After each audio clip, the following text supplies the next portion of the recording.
know what they mean. All of the letters you saw up earlier are Phil's. He is a John Maxwell certified speaker, trainer, and coach. The author of Project Management Mid-Level to C-Level and Getting Rich in Project Management.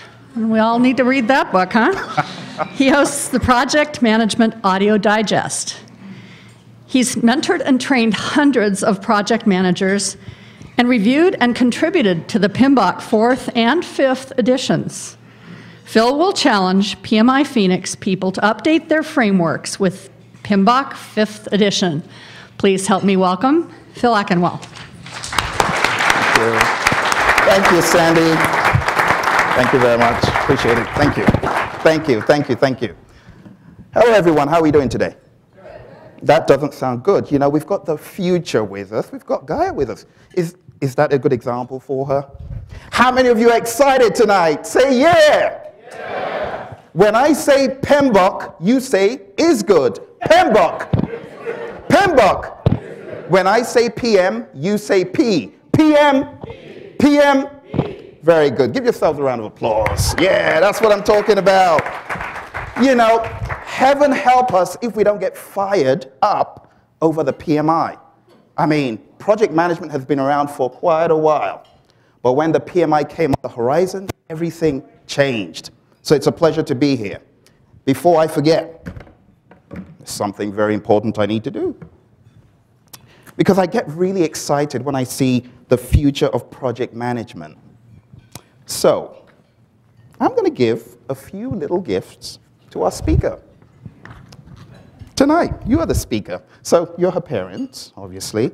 I'd like you to have these. If you feel that she can read them, then you can give them to her. But thank you so much for bringing her along. Please give Guy a round of applause.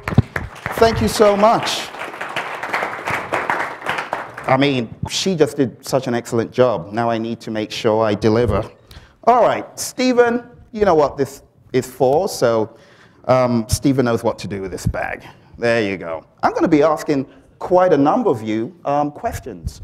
So, how many of you got certified on the 4th edition here? Come on, don't be scared. I'm not the PMI. Good. How many of you got certified on the 2nd edition? Second. You can't even remember anymore, can you? How about the 1st edition? You'll never forget that. 1st edition? Wow. Please give her a round of applause. What's your name, please? What's your name? Nikki. Oh, I have to give Nikki a gift for that. 1st edition. I get really excited when I see, okay, Stephen, you know what to do. Let's give her Project Failure, the CD. No, I don't mean that in a bad way. Project Failure, 7 Symptoms and Several Remedies. It's an audio book, and I think Nikki will enjoy it. Very good. So I'm going to take you through a journey of project management. And Gaia, you might find this a little bit informative as well, because we're going back in time, talking about how project management emerged, where we got to today, and how the PMBOK Guide 5th edition plays in. So who would like to tell me what project management is? Anyone? Anyone who feels confident? Come on. Deliverables. Who said that? Thank you very much. Sir, what's your name, please? John. Thank you, John. So he called out deliverables. Please give him one of those little men, one of those stakeholders. Thank you. So he said deliverables. Talking about deliverables, what comes to mind? Let me tell you what comes into my mind. Deliverables. That is a deliverable. The pyramids of Giza, back in 2560 BC. Did they have the PMI? No. Did they have Primavera? No. Did they have Excel? No. They had deliverables, though. Let's go to another era that had deliverables, the Great Wall of China, 206 BC. They didn't have any of those tools, any of the fancy... let me show you this. They didn't have this. They didn't have this. And even more horrendous, well, which is when it all started, and I need to go really back into my archives for this. They didn't have this. How many of you recognize this? PMBOK Guide 2nd edition, you might have done your exam based on it. They didn't have all this stuff, but they got stuff done. So when you look at ancient history, be it the Great Pyramids, be it the Great Wall, there was exceptional planning, coordination, allocation of resources. When you take a look all through history, be it the Hanging Gardens of Babylon or the Taj Mahal or the Model T, they got stuff done. The big thing is getting stuff done. And you're so right to say deliverables, because without deliverables, there's really no end game to the project. So in my mind, great project management is not great because of software tools. And I love software tools, don't get me wrong. But it's made great because of the great minds and attitudes. The attitudes. And that's why the PMI realized that stakeholder management needed to have more of a front seat. So we're going to talk a little bit about the new additions to the PMBOK 5th edition eventually. But for now, I'd like to call your attention back to the Transcontinental Railroad project back in 1862.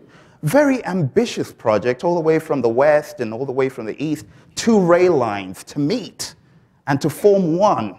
It changed the face of commerce in the US. Great project. Did they have MS Project? No. Did they have the PMBOK? No. What did they have? Common sense, brute force, a lot of other things. Slave, oh, we're coming to that. You just wait. So, you just wait. So President Lincoln signed the Pacific Railroad Act, and he thought this would be a good idea, and people thought he was crazy. How on earth could you think you could build a railroad line all the way from the west to the east? It just doesn't make sense.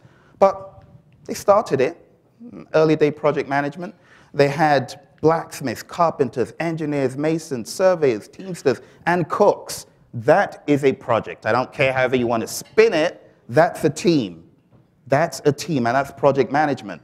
Now, here comes this guy called Theodore Judah, and they thought this guy was crazy. In fact, they used to call him Crazy Judah because they didn't believe that he could ever build a railroad track all the way from the east to the west. But he knew that if he thought a little bit and put some planning behind what he was thinking, he knew it would succeed. So, early day planning. Early day planning. This is what his plan looked like. He planned how much each person would be paid, and at the end of the day, they started a project. Success. Huge success. So it was a catalyst for emerging businesses. The big question is, someone was managing projects hundreds of years ago, but how well are we doing today in comparison to all of the great stuff we have? Right? I know some of you may not share my sentiment about all this great stuff. You might say it's a nightmare from the pit, right? By the time you go into the PMP exam, you're like, oh, I don't want to see this stuff anymore. But it's good stuff. And I'll explain why I think it's good stuff eventually. But enter the late 19th century, business leaders faced with the task of organizing labor in manufacturing and assembly. And they had to come up with ideas of doing things quicker, cheaper, and so on, being more efficient. Several thought leaders of modern-day project management began to emerge with theories and tools and ideas. So let me ask a few questions here. How many of you use MS Project here? What is a feature of MS Project that makes it very easy to spot a mile away in the first interface you see? Who said Gantt chart? Hey, Justin, please give, where's Stephen?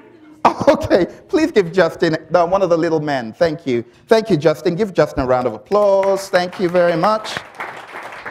Excellent. And when you think about the Gantt chart, do you know who created the Gantt chart? Anyone? Huh? Mr. Gantt? Who said Mr. Gantt? Who? Please let's give him, Lenora, please let's give whoever said that a prize to. One of the little men, I don't know who said it, but someone did. You're absolutely right. It's Mr. Gantt. So let's take a look at what Mr. Gantt did. So Henry L. Gantt. This was an early day Gantt chart, as you can see, but the Gantt chart was just the beginning of project management over a timeline. It was just the beginning. So the milestone chart evolved from there. You remember the milestone chart, which many of you probably use. The Gantt chart has evolved. We can see the red bar signifying the length of the project, and underneath you've got the tasks broken out. Some of you in aerospace might have seen something like this. You know, it's really used to put all the big plans together at a very high level. So some of these plans and these documents and these charts you already know, but that's MS Project as we know it today. But it really originated, this part of MS Project is really from this guy over here. How about the WBS? I'm sure some of you use the work breakdown structure at work. Anyone? Anyone use the WBS? Has anyone in the room read the PMI standard for WBS creation? Whoa, a hand right there. I get excited when I see people who read the standards. You have to read the standards. They're there for you to optimize your project management. So Frederick Taylor, the WBS, but enter the PMI, Project Management Institute. Without these 5 phenomenal people, we would not have the PMI. Now, one of them, Eric, is no longer with us. He passed away a few years back. But without this team, we would not have the PMI. And it just really gets me so excited that they thought that project management should be a profession, that we should be intentional and deliberate about project management. How many of you know what this is? We've got it right here. 4th edition. So enter the 4th edition. There are over 2 million copies of the PMBOK in circulation, but that's going away, and let me just show you a variance analysis. So Nikki, you probably remember it was like 150 pages or what back in your day. Then they came out with the 2000 edition. See how flimsy it looks? Then they came out with the 3rd edition, which I don't have, but almost comparable to this one. See the variance? And now, take a look at this heavy monster over here. They have really been beefing this stuff up, and there's a lot of stuff that has been beefed up here. It's a very scary book to hold. Just holding it alone will give you almost a heart attack, I tell you. You really need to know what's in this book as a PM, but I'm here to simplify it for you. You don't have to read every single letter in it right now, maybe eventually. But I'm going to demystify what is in this book for you. I'm going to cut all the crud and get to the heart of the matter.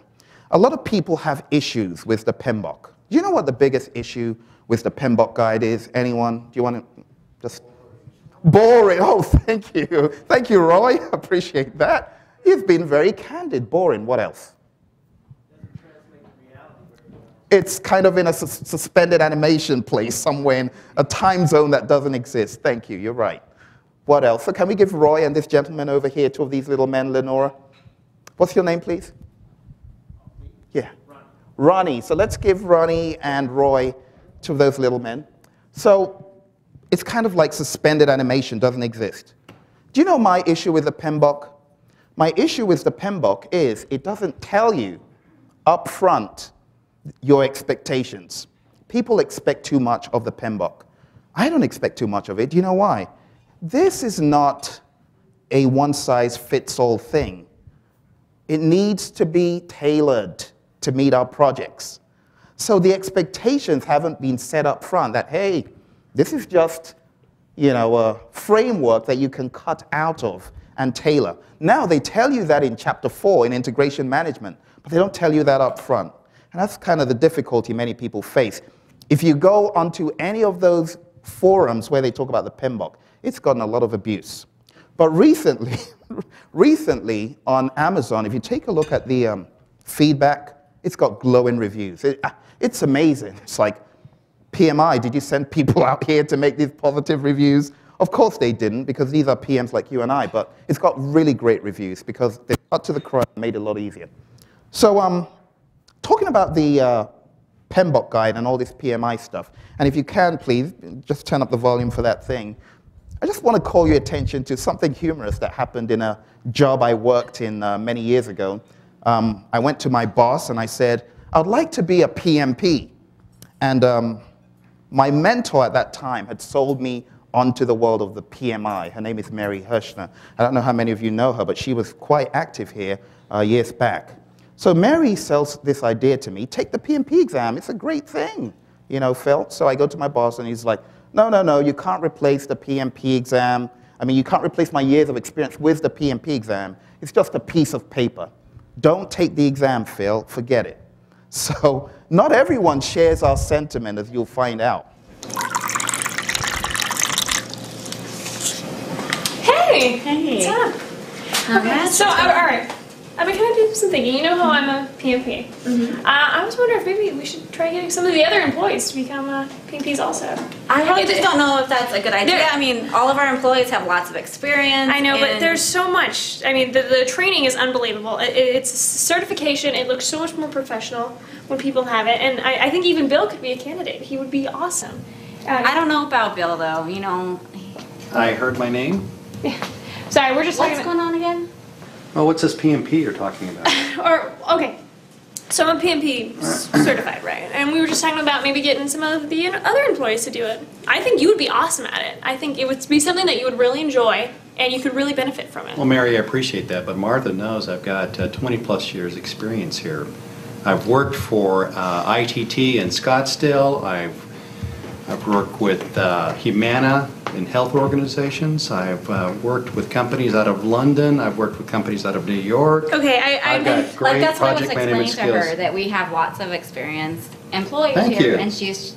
Okay, it's kind of like an So- old computer. All right, the old computer's been around You're for a long referring time. to me as an old computer. Yes. Thank you very little. All right, well, it's been around for a long time, yes. It's got lots of experience, but it's obsolete.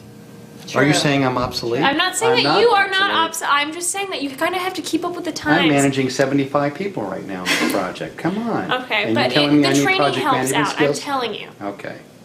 All right, Mary, so give it to me in 3 bullet points, Miss Professional. All right. P, project. M, management. P, professional.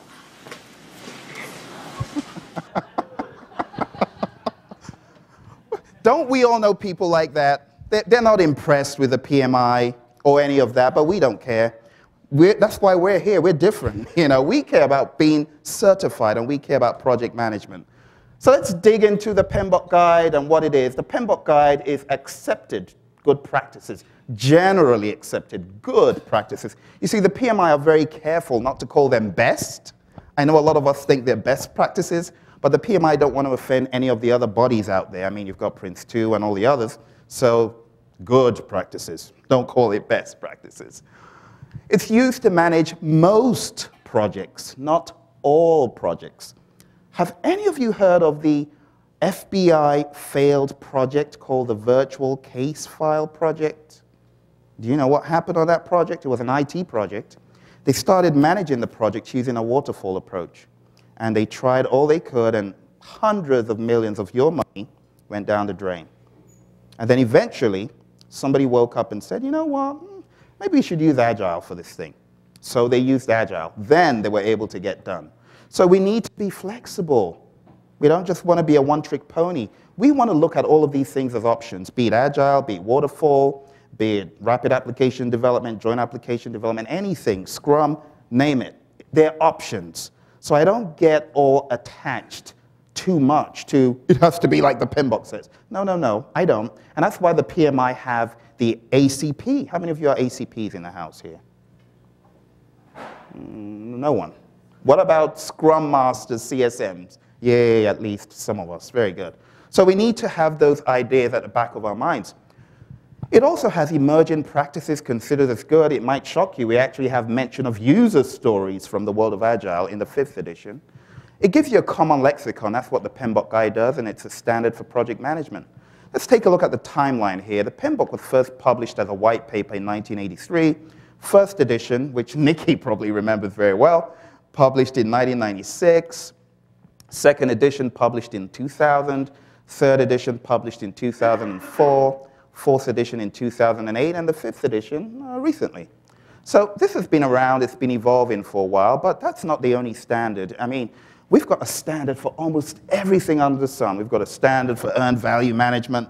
We've got a standard for work breakdown structures, which someone's read back there, like I have. We've got a standard for portfolio management, OPM3 risk management, a standard for, gosh, there's so many, I can't even remember what this one is. Construction extension to the PMBOK guide, government extension to the PMBOK, practice standard for scheduling, program management, competency development, that one, which we all know, and configuration management. But that one is actually going away. And in its place, we have something maybe a little bit more dramatic, like we can see, because it's meant to be very good. We've heard that it's very good. So let's dig into the PMBOK Guide 5th edition. What have they done in the 5th edition? They've streamlined it. There was a lot of information in the 4th edition that was all over the place. 3rd edition, all over the place. 2nd edition, all over the place. It seemed like we didn't have any direction. Now, they've tried to streamline it. They've got an emphasis on interpersonal skills. A key part of Chapter 3 has been broken out into the annex. There's been glossary updates and lots of process consistency. Now let's take a look at the process groups. Has anything changed? Thank goodness. Nothing's changed. Once upon a time, there was a change in this area, but thank goodness they've not changed anything.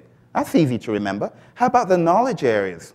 Now we have a massive change right here. Stakeholder management. I mean, before the 5th edition, that never was a knowledge area. It's now a knowledge area. So that's very good. Everything stayed the same except stakeholder management. So this evening, we're going to talk a little bit more about stakeholder management.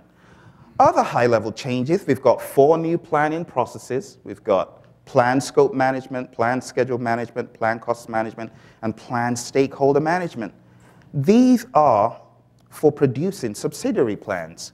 Now, mention was made of the scope management plan in the 4th edition and of the cost management plan and schedule management plan, but they just magically appeared out of nowhere. I mean, no one really knew where those plans were put together. They just appeared magically on page 350, if you remember that. People are like, where do these plans come from? Now, there was a little preamble on the integration management aspect, scope management aspect, and cost management, but no one really reads all that stuff, so people didn't even know such plans existed.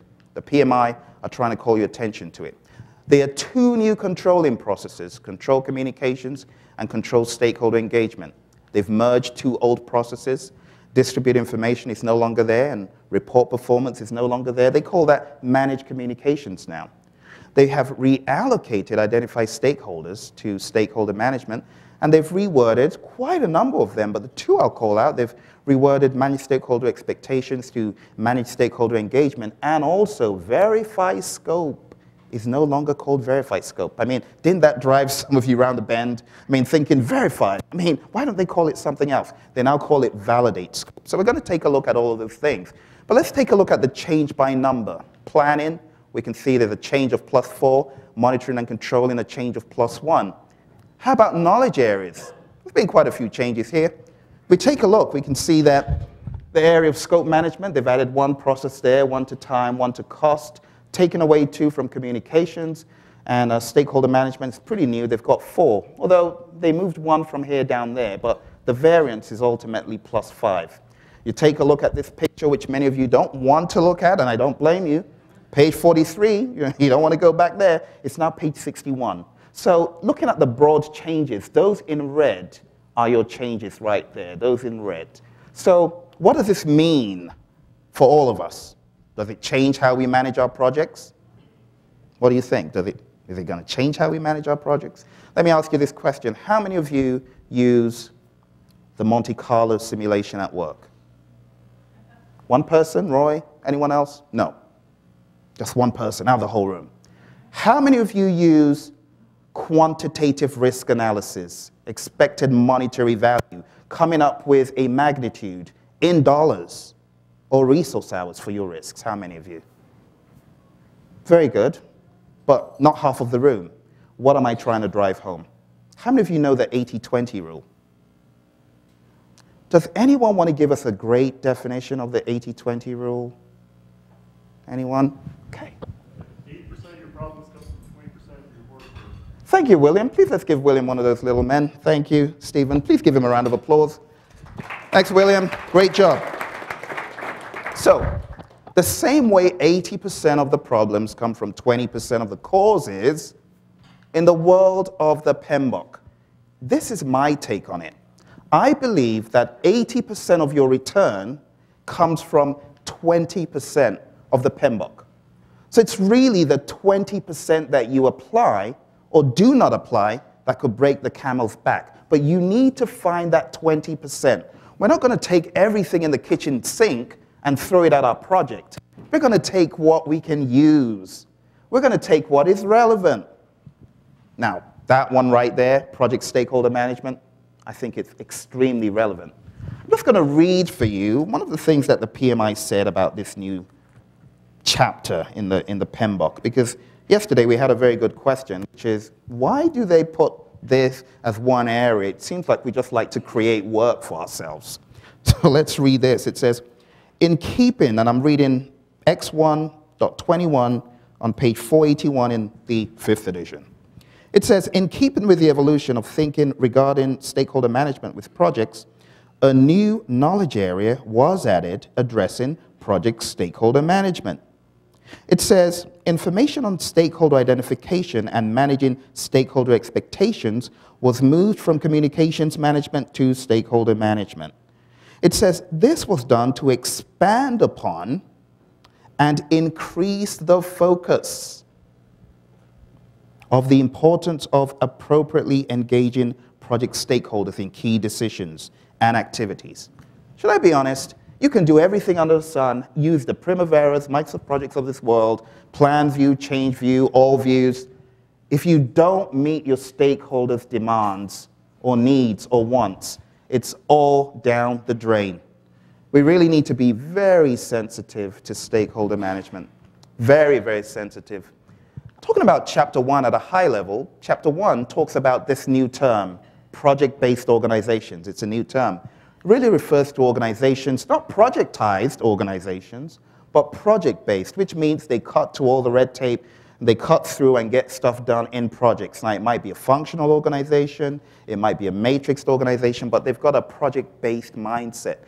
There are a few other terms here, organizational governance, which refers to integrating projects, programs, and portfolios, and that's talked about in Chapter 1. They also mention the term business value, which doesn't just refer to tangible assets, but intangible.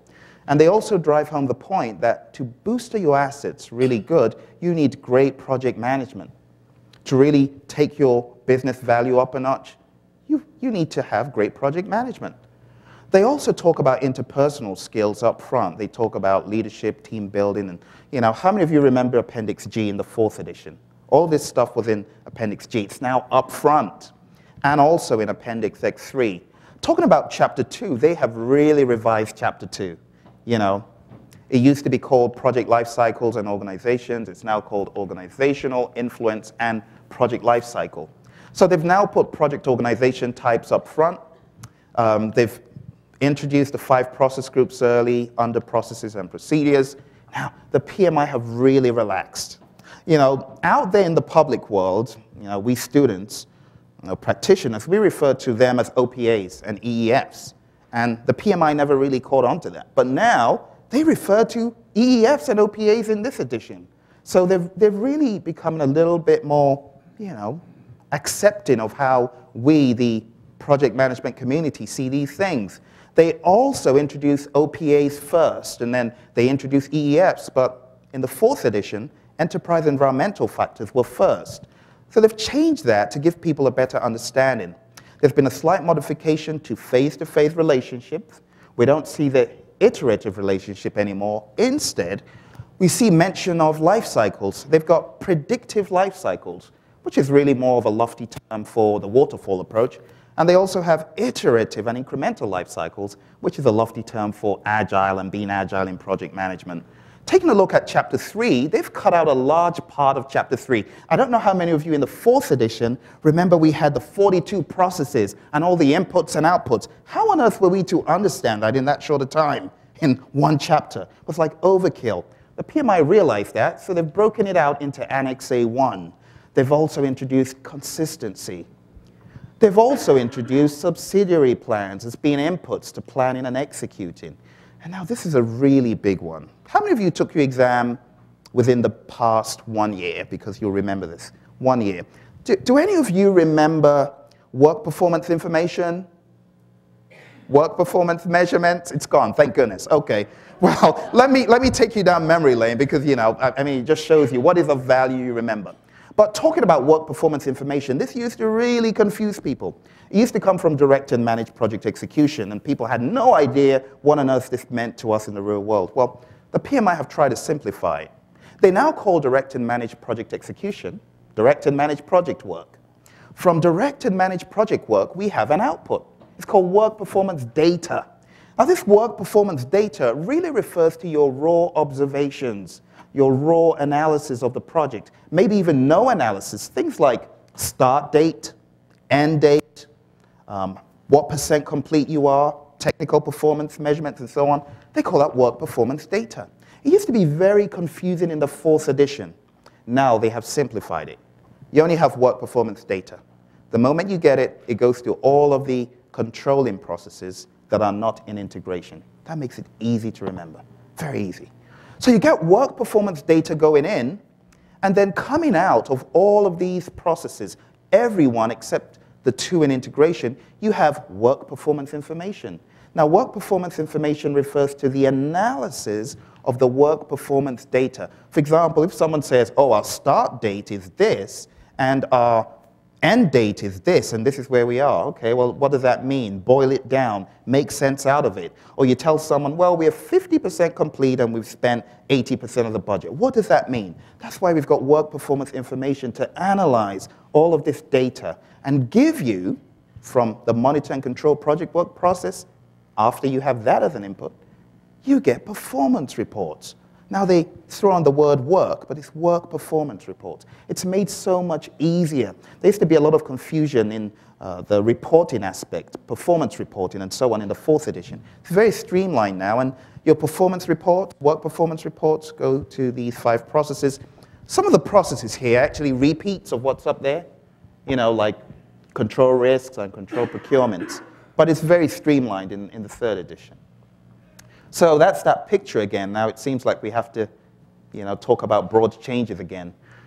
Subsidiary plans on page 350 in this book, right? We now have a process for every subsidiary plan. Cost management plan, schedule management plan, all of those subsidiary plans. There's a process for each one. Now, something to wrap your head around is all processes in planning that are not used to develop a subsidiary plan use a subsidiary plan. Now, that's a lot of detail. I might have to rewind a few slides to show you what I'm talking about. If you take a look at plan scope management, for plan scope management to be developed, the PMI is now telling you you need a project management plan, which spells out how you're going to develop your subsidiary plans. That project management plan is an input to plan scope management. But everything else within scope that is in planning, like collect requirements, define scope, create WBS, those processes use the subsidiary plan to drive the process. Let's take a look at another example. You can see plan schedule management. To come out with our schedule management plan, we need a project management plan. And the PMI are saying for define activities, sequence activities, everything else in time management, we will use the subsidiary plan, the schedule management plan. So that's a rather large change from the 4th edition, and kind of difficult to wrap your head around if you don't know the logic behind it. But if you want to read more about the details, you can go to Appendix X1. Now it's time for some fun. This is stuff we all know. Who wants to tell us what integration management is? Anyone? What is integration? Okay, Nikki, I'm sorry, I have to ask you because, you know, you're the leader. You got certified before any of us. So can you tell us what is integration management? Putting all the pieces together so they work in integrated fashion. Putting all the pieces together. Please give Nikki a round of applause. She has not lost one bit of her knowledge. Very good. So integration is about juggling. I look at it as juggling. You know, it's not that the project manager looks like a jester, but I look at it as juggling. So taking a look at integration here, the big change is the word work. Someone's going to roll their eyes at me. Yeah, it's the word work. Sorry, no big changes here except all of those plans that I talked about and the project management plan driving the subsidiary plans. I don't know if you remember page 350 in this book. It had all of the plans in one table. Well, all that stuff has been moved into chapter 4 in Develop Project Management Plan to clarify everything for people. Scope management. Who wants to help me out with scope? Nikki again? Nikki's going to win all the prizes. Can we give, you've got a little man. What, does she have one of those little men? She doesn't. Let's give her one of those. Who wants to tell us scope management? At the back there, fellow in the yellow shirt. What's your name, please, sir? Greg? Tell us, Greg. Great, the work to be done and the work that's not to be done. Please give Greg a round of applause and give him one of those little men. Thank you, Greg. You know what I like about his definition? It talks about a key part of defined scope. He said the work that needs to be done and the work that should not be done. We call those inclusions and exclusions. And a lot of times, as PMs, we forget the exclusions, and our stakeholders think we underdelivered. So, right on, Greg, very good. Scope management, how about looking under a microscope? Well, in scope management, they have shifted all this down and made room for planned scope management. We also have validate scope, which is a new term for verified scope. And that satisfies a lot of people. The PMI is listening, and they actually have a description there to clear up all of the crud and all of the misinformation out there. They've made it validate scope. Now, validate scope has to do with not just signing off, because, verified scope, we used to think of, oh yeah, it's formal sign-off. Validate scope, the PMI tell you, it's not just signing your life away. This means the deliverable you're signing is really good. It's going to deliver objectives. It makes sense. It's what you wanted. How about time management? Who wants to tell us about time management here? Anyone? Time management. Scheduling. How many of you use MS Project? You know this. Thank you, sir. What's your name? Mike. Mike. Go for it, Mike. Time that is supposed to be spent on the scope and time that is supposed to not be spent on what's not. Thank you. Thank you. Give him a round of applause, please. And let's give him one of those little men. Great job. Great job. Excellent. Time to be spent productively on the project. Now, what have the PMI done here? The PMI, for that reason, because they know that you need to be intentional about planning how to manage time, they've introduced planned schedule management. Let's be honest, I've worked in companies, you wake up in the morning, oh, let's put together a schedule.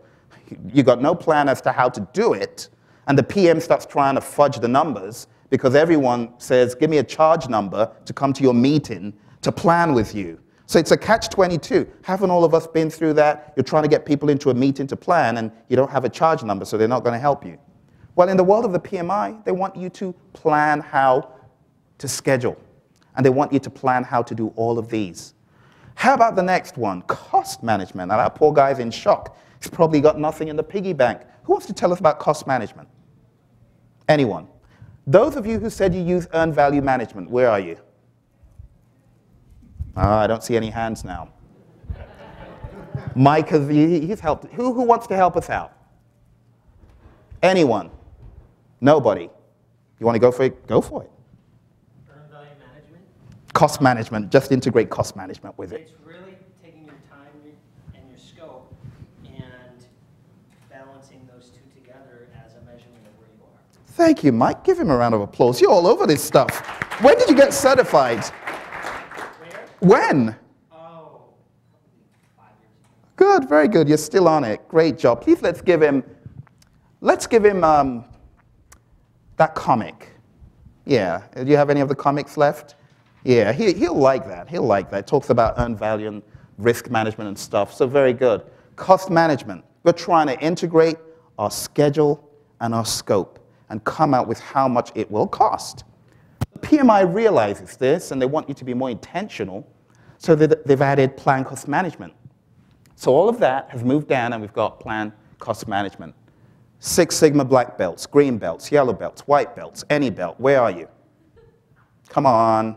No belts? No black belts? Did I see a hand raised? No? What is quality management? Anyone who wants to help me? Roy, you're going to help me, right? Tell us. Making sure the deliverable is usable. Making sure the deliverable is usable. Thank you very much, Roy. Give him a round of applause. And he's right on the money, because don't we know projects that come out with unusable deliverables? I mean, they're deliverables, but they're unusable. Please let's give Roy something he doesn't have. Now, Roy's been here before. I'm not sure what he has, but let him look in the bag, Steve, and take something out. He's got some of my stuff, So quality management, you want to make sure it's usable. The PMI says in order to do that, you need to plan quality management. So you see the big change here. They've really just put in the word management to make it consistent with everything else. Also in quality management, we have a new lofty term, the 7 quality management tools. Very lofty for stuff like Pareto and histograms and Ishikawa's and Scatterda, all that stuff. They've lumped it up as 7 quality management tools. Well, that's in plan quality management. And they've taken away the word perform to make it more consistent with the others. Human resource management. Who's worked in HR here? You have? What's your name, please?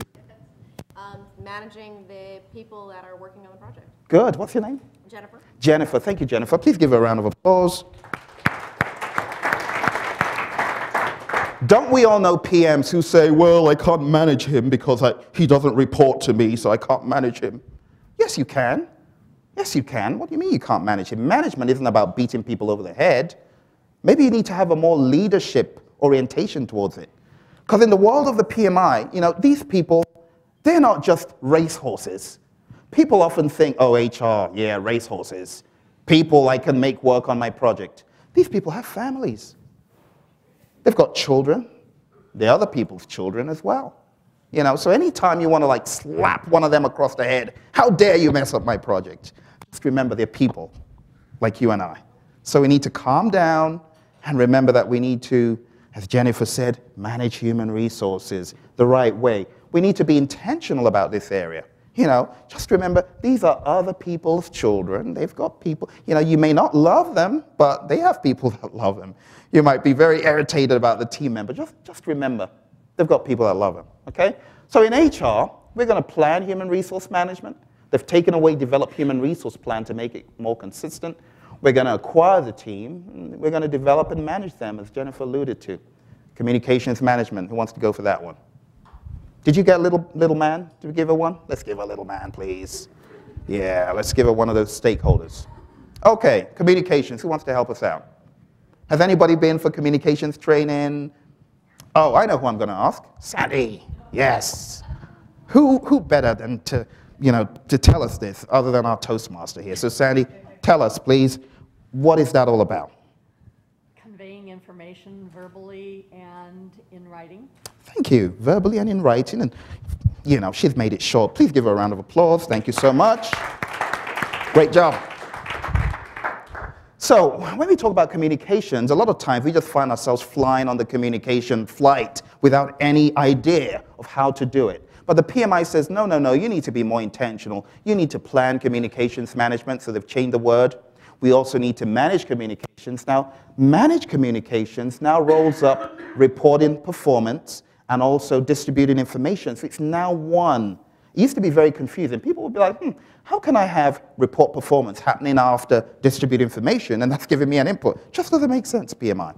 They've made it easier for you. And then you've got control communications, which is all about optimization of the communication. If it's not working, you need to change it, tweak it up a bit.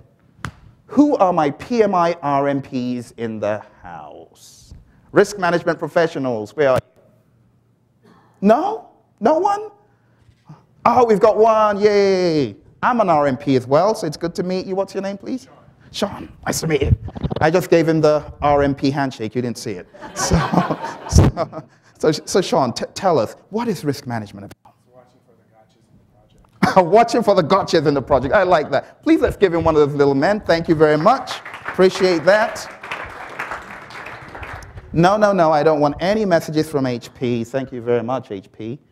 I have to X out of that. That wasn't part of the presentation. So risk management, talking about risk and viruses and all that. Well, the gotchas, like he said, you know, I look at risk management as being firefighting.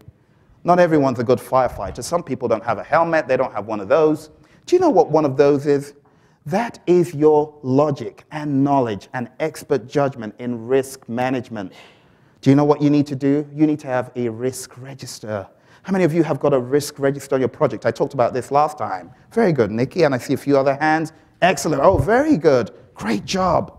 You should have a risk register. You should update your risk register. You should be intentional about risks, right? So risk management, what have they done? Oh, nothing. It's easy. They've taken away the word monitor and. Does that mean we don't monitor risks anymore, PMI? Nah. They're just trying to make it a little bit more consistent. Procurement, it's a fun area. I love to spend money I don't own on things that are productive for the company. Okay, who wants to tell us about procurement? Thank you. Acquire goods and services. How you acquire goods and services. Thank you, sir. Please let's give him something he doesn't have, Stephen. Thank you. Procurement. Buying what you need, not what you don't need. So in order to buy what you really need, you need to plan it.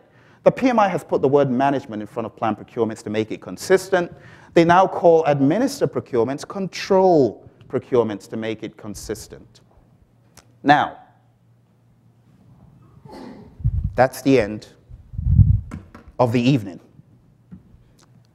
Is there anything missing from the 5th edition that I didn't talk about? Ah. Now let's talk about stakeholders. You know, what is a stakeholder? Does anyone want to tell us what a stakeholder is? We've got a hand at the back, very high. All the people that you care about that could have an impact on a project. What's your name, please? Kat. Thank you so much. And Mike? Someone who rides your butt all the time. Please let's give Kat and Mike a round of applause. Oh dear. Mike, that definition of yours, we need to use that in the 6th edition, don't you think? Need to probably. So talking about someone who does that, let's see an example of someone who does that. Oh, who did it?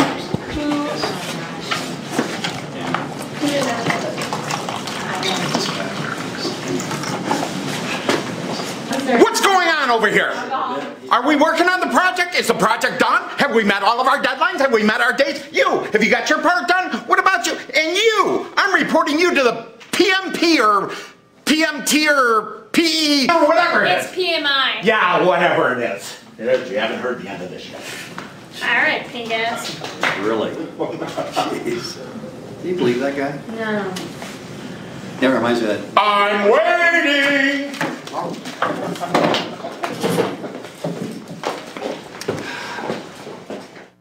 that's what I call an ex-manager. Poor team. Don't you feel sorry for that team? I mean, it goes right back to Mike's definition, someone who rides you hard. But when I think about stakeholders, I think about something different. I think about stakeholders who should be having a party on your project. Your stakeholders should be rocking your project. They should be having fun. They should be enjoying it. They should be lining up to dance. The question is, are you making them dance? Or are you making them run away out of shock? And my goodness, he says it's a PMP. Look at his work. But stakeholder management is big, and that's why the PMI have introduced it. We now have 4 great processes for stakeholders. 1, identifying our stakeholders. 2, plan stakeholder management. 3, manage stakeholder engagement. And 4, control stakeholder engagement. The word engagement is pregnant with meaning. Very pregnant with meaning.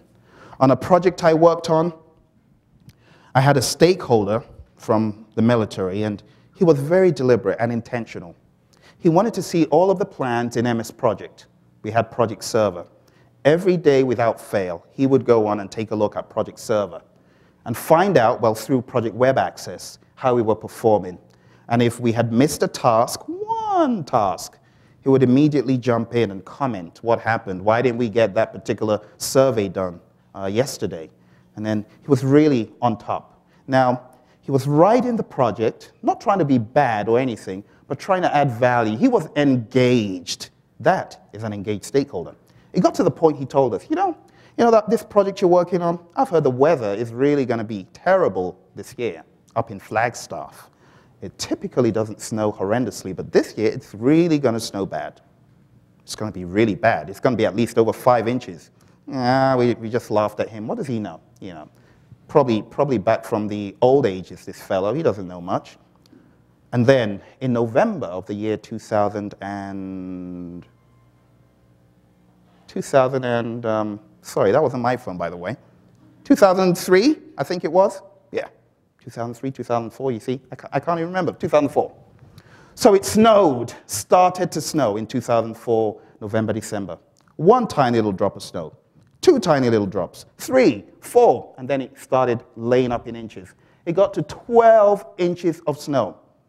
If only we had listened to this stakeholder, we would have taken action. We tried to do everything under the sun. We brought in snow melting devices, we brought in an additional crew, talk about crashing and fast tracking, We did all of that. Nothing worked. It was an absolute disgrace. Why? We did not listen to our stakeholder. So we need to keep our stakeholders engaged. We need to get them involved in risk management. We need to listen to them. Our stakeholders are not bad people. They're good people. We just need to change the way we look at our stakeholders. So let me walk you very quickly through stakeholder management. So how do you view your stakeholders? Do you view them as being necessary? Like, thank goodness I've got a project. Without my stakeholder, I would have no project. Is that how we view them? Like, necessary, right? Or do we view them as a necessary evil? Like this. Quick story for you. I worked at Citigroup in the UK for a while. I had a stakeholder there, Jamie. Now, the thing about Jamie is Jamie was one of those type A's, like many of us in the room. You know, I mean, to be a PM, you really need to have a little bit of type A. I mean, let's be honest. You have to be detailed. You have to be, very detailed about your paperwork. You have to be a go-getter. You have to really be articulate. So Jamie, anytime we brought him his deliverable, which was documents, because working in Citibank, they always ordered documents from Iron Mountain, where I worked, but I was an implant of Iron Mountain at Citigroup. So Jamie was my customer and stakeholder. Anytime we give him a rush order, Jamie, being the type A he is, will take out the slip and look at the SLA. This is over an hour. No, I'm not going to sign for this. This is a freebie. And he wouldn't sign for it. And this happened again and again. Now, my department was records management. This was our revenues this guy was chopping off. I was really upset, and I began to look at Jamie like this, like one of those creatures with a fork or something like that. I used to get really upset, and all my team members were like, yeah, that Jamie, he'll never sign for anything, even if it's 1 minute late. But one day, I had a transformation. I began looking at Jamie differently. I'm like, Jamie actually has a point. We messed up. We messed up. We're late. And the way we work is bad. I don't care how many miles we had to drive from outside London to deliver this box. It's late. So I need to put myself in his world. So again, lo and behold, a set of documents for one of these deals came in. So I go to Jamie, and I'm like, Jamie, I'm sorry, we're late. We messed up this order again. I'm really sorry. We're going to try our best to make sure this doesn't keep on happening. And Jamie's like, well, yeah, it's late. I'm not signing for it. So I walk out. And then I keep doing that, apologizing that the orders were late. One day, something happened. Jamie looked at the box, and with that expression of his of being disgruntled, well, it's late. But anyway, I'm going to sign it just this one time. He signed for a late order. Why? I got myself into his world. I began to sympathize and understand him as a stakeholder. Jamie kept signing for boxes that were slightly late. We did a little bit better, right? Try to get my team to be better. But he became a very positive stakeholder. I actually miss Jamie. Very funny guy, nice guy. I got myself into his world, found common ground. That stakeholder who's given you a lot of grit at work. Find common ground. You'll be shocked. So we need to identify who these people are. Lots of times we already know who they are. They're people, groups, and organizations who can impact the project or be impacted. Just like we were told by Kat and Mike. Planned stakeholder management, it's all about developing a plan. Develop appropriate strategies to engage people. A lot of stakeholders are disengaged. We need to create a plan to get them engaged. And that's why the PMI have planned stakeholder management. In planned stakeholder management, the PMI have come out with this new classification types for stakeholders. They have got the unaware stakeholder, clueless. Don't we know people like this? They've got no idea about what the project is. They're meant to be stakeholders, but they've got no idea. They can't really tell you. Don't we know people who are resistant to change, resistant stakeholders? These are all new PMI classifications of stakeholders. Neutral stakeholders, people who are neither here nor there. Now, don't you love a stakeholder who is on the fence? You ask them to add value to the project, they don't. Even to add a little bit of resistance, to give you new ideas, they don't. They're just in the middle, they're lukewarm. No support, no resistance. Not very nice. I'd rather like to know you're there so I can move you over to this end, which is the supportive end. So we've got supportive stakeholders, and we also have lead-in stakeholders. These are all PMI terms, new terms in the 5th edition. Also in the 5th edition, they've got the Stakeholder Engagement Assessment Matrix, which is a mouthful, But this new figure in the PMBOK guide, figure 13-7, it illustrates current versus desired engagement. So taking a look at stakeholder 1, right now, current, they are resistant. But we desire to get them into the supportive box. Stakeholder 2 is neutral, but we desire to get them into the lead-in role. Stakeholder 3 is right where we want them to be. Now, there was a good question yesterday at North Phoenix as to, is this going to be another ITTO? It's actually an analysis technique. The results from it will ultimately populate the stakeholder register, but it's not a direct ITTO. But just another tool that the PMI have introduced. And then we've got manage stakeholder engagement, which means we have to optimize, we have to improve. We're trying to do two things. We're trying to communicate proactively, and if we're not communicating proactively, we need to be resolving those issues, we need to be living in their world, and ultimately, in the next process, we need to be adjusting our strategies. We need to be, the same way we monitor and control everything else, we need to be controlling and monitoring relationships. So that's new from the PMI. What I would recommend to you, how does this really impact your project? By being more intentional, have a stakeholder management plan, have a risk register and so on, have a stakeholder register, actually, and make sure that you are effectively managing their needs and wants and expectations. So we can end it there, or we can talk about the fun stuff. How many of you want to talk about ITTOs? Anybody? Oh, a few people. Okay, let's talk about ITTOs. Very good. Great. Inputs, tools, and techniques, and outputs. So what I'm going to do is walk you through all of the different knowledge areas and talk about these ITTOs. So in integration management, has anything changed considerably? Well, as far as contracts being an input to develop Project Charter, they're no longer called contracts. They're called agreements. Because not every project has a contract. Internal projects don't have contracts. They have agreements. So that's the new one. The PMI have taken away the long phrase outputs from planning processes, and they now have outputs from other processes. In direct and managed project work, we now have work performance data like I showed you, so we don't have work performance information as an output there anymore. Instead, we have it in other places in controlling. Monitor and control project work, we've got schedule forecasts and cost forecasts mentioned, and a new tool and technique known as analytical techniques. In scope management, we've got our scope management plan, and I'm just highlighting the red ones because, if we're going to talk about all the ITTOs, we wouldn't leave here, would we? I mean, there are like 200 of those things, or however many they are. Some other big ones here, we've got alternatives generation in defined scope. It used to be alternatives identification and other things.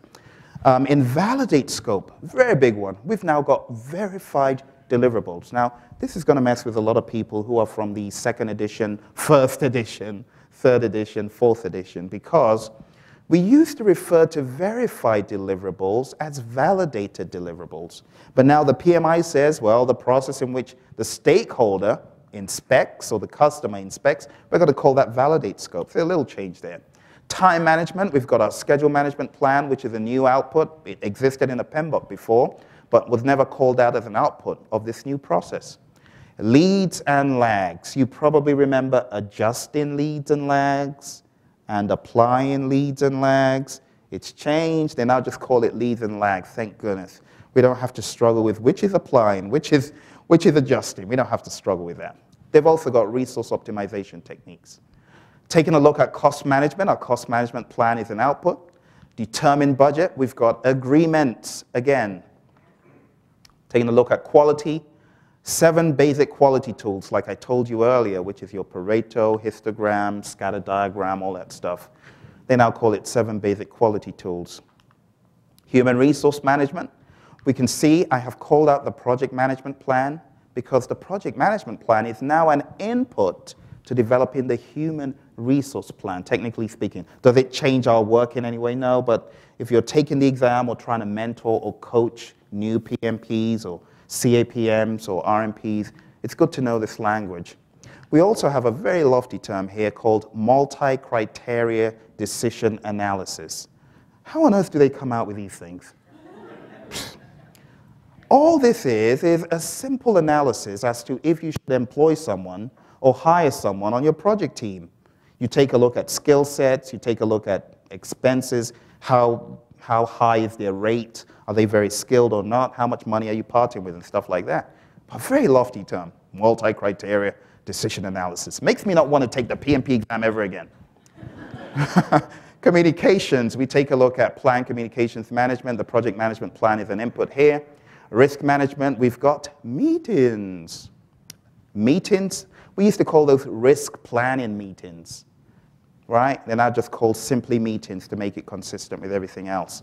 Control risk, we've got work performance reports as our output. We also have, as our input, I beg your pardon, now we've got work performance information as our output. And this is consistent across all of the controlling processes. In fact, every controlling process, except those in integration, you have work performance data as an input, and you have work performance information as an output across everything in controlling. It makes it very easy to remember. Procurement management, we've got procurement management plan now identified as an input. Now, let me ask you a question. How many of you took your exam in the past 3 months? Ah, good. Can I ask you a question? Do you remember what the input to conduct procurements was as far as a plan? The contract? But which plan was an input? There was a plan that was an input to this. Do you remember? Oh, procurement management plan.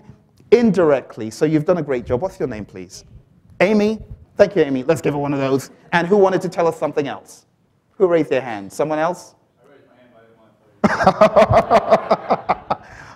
Thank you, Amy. Great job. Great job. It was the project management plan. Now, that has changed. In the 4th edition, it was the project management plan. Now, it's the procurement management plan. Because what the PMI have done, they have now made the subsidiary plans inputs to a number of the executing processes.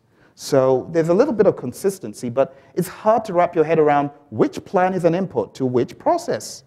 It becomes a little bit complicated. But, I mean, I've got the hang of it. It might take a few go-throughs, but you'll get the hang of it. Stakeholder management, we've got meetings as a tool and technique. Again, you can see in plan stakeholder management, we've got the project management plan as an input. And then we've got the stakeholder management plan as an input to this in executing. So pretty much all of the processes in plan, they all use a subsidiary plan as an input. Those in executing will use that same subsidiary plan as an input. But those processes in monitoring and controlling and closing will use the project management plan as an input. And any of the subsidiary plans to be developed will use the project management plan as an input. Now, I know you don't care to remember all that. Too much information, Phil. All right. Information management systems used to be called information distribution tools. We also had records management systems. That's been taken away. And what are the implications? What does this mean to us? What does all of this stuff mean to us is a big question. We spent about an hour, a few minutes talking about it. Let's talk about the implications. What do you think it means to you? Anyone? What do you think all this stuff means? Does it impact your work? A little bit, says Nikki. Anyone else? I'll get some nods from Louise. Anyone else think it? Some people think it does. Does anyone want to share with us their views? Yes, sir. Mike, go on. A lot of people that I work with are working on the PMP. So they're always wondering what's current. It's been interesting as to kind of the next wave of what's going on. Thank you very much, Mike. Anyone else want to chip in here? Does Mike have something that you don't have? Please give him something that you don't have. Yes, sir. What's your name, please? John. John, thank you, John. The biggest thing that I see is that the biggest thing that I see that PMBOK is the lexicon. And that it basically establishes the lexicon of how to manage stakeholders is one of the biggest things that I see. And the change management, the organizational change management, which is embedded in the second earlier chapters. So, which is a huge missing piece that, quite frankly, makes a lot of projects fail. Thank you, John. Yeah. Very good input. Thank you so much. Please let's give him one of those little men and a round of applause. Great input. Thank you very much. My friend at the back, Ebenezer, thank you for coming, sir. Can you tell us, what do you think all this means to you? Well, First of all, what comes to mind is when you ask yourself the reason why projects fail, this more or less helps us to apply best practices so that we ensure we develop business value. Very good. Thank you, Ebenezer. Give him a round of applause. Please give him something that he doesn't have. I'm not going to ask Frank. He spoke. I'm going to ask someone else. Do you want to help me out? Any ideas? Any ideas as to what this means? Any ideas, Brian? Oh, yes, sir. Please tell us. Looks like the newer edition is organized a little bit better, maybe, so it might be easier to find that 20% that you want to apply to your project versus the older PMBOK guides. Very good. Very good. Thank you very much. What's your name, please? Jeffrey. Please give Jeff a round of applause and one of those little men. Thank you, Jeff. So we've heard from our learned colleagues the lexicon, the 20% we need to apply. And from Mike, we heard about people we need to mentor. Those are big. Otherwise, you wouldn't be here. I know that there's a reason you're here, and I hope I'm meeting that reason, because if not, I've not done very good stakeholder management, have I? So let's talk about what this means. Now, first of all, I'll tell you right off the bat, this is not changing, so ignore that. But everything else at the top, the CAPM is changing on the 1st of July, PMP exam is changing on the 31st of July, so anyone walking into the exam hall on the 31st is going to get a new PMP exam based on the 5th edition. PGMP changing 31st of July, PMI-SP 31st of August, and PMI-RMP on the 31st of August. As I said earlier, PMI-ACP not changing. We don't even have a standard yet. One might be in the works. Talking about the practitioner implications of all of this, we need to be a little bit more intentional in handling the triple constraint, time, cost, and scope. We need to be a little bit more intentional about improving soft skills. You heard what Lenora said. We've got Lee coming to speak. So if your company can invest in you going for that workshop, how to manage, I mean, it's priceless. Why not go for that? We need to be intentional in stakeholder planning and management. We need to be aware and open-minded about emerging project management trends like Agile and Scrum. You know, when we can incorporate those, we should. Just like the failed FBI project. Without Agile, they probably wouldn't have succeeded. We should be open to new ideas and trends. We should be sensitized to collaborate in project management. Now, how many of you train project management? Mentor, train, coach, PMPs, very good, CAPMs. Okay, what I would suggest, if you've got materials, you might want to start your updates right now. I advise people keep it simple, don't make it too complex. Spend more time. 35 hours isn't enough. In my world, I think we're probably going to be talking about 50 hours in some of our courses. You know, we're probably going to introduce components that give people all of that knowledge. Let me just remind you. Let me remind you. This thing is thick. It's big. It's really a lot of information, you know. So you might want to give them more time. And now it's time for questions. Does anyone have any questions about anything we talked about? Yes, Mike. I have a question. If someone is planning on taking the PMP exam, it's, you know, July's coming up quickly, so it's changing July 31st. Yeah. Which book should they study? Should they, because I'm going to get this at work, should they wait and take it after that and study the new book? What would you recommend for those people? How many of you recommend take it now? How many of you recommend take it now? Quite a lot of people. How many of you think don't take it now? Nobody. So take it now wins. Yay, take it now. Take it now. Do you know why? How many of you remember NPV, net present value? You remember the questions about net present value? It's what you know that you need to accept on the project, not IRR and BCR, NPV. So what we know is this. Yes. This is unknown, still virtually, because we don't have any guinea pigs. I don't know if any of you took the exam in 2005, in October, November, December. It was a bloody exam. A lot of people failed it. And then the PMI said, oh, we've done something wrong. We need to correct the passing score. So we tweaked up the passing score a little bit. Do you remember that? Can I think of the plot a little bit? Yes, absolutely. I know a couple people at work who have passed the application. Oh, okay. They have a year to take it. Uh-huh.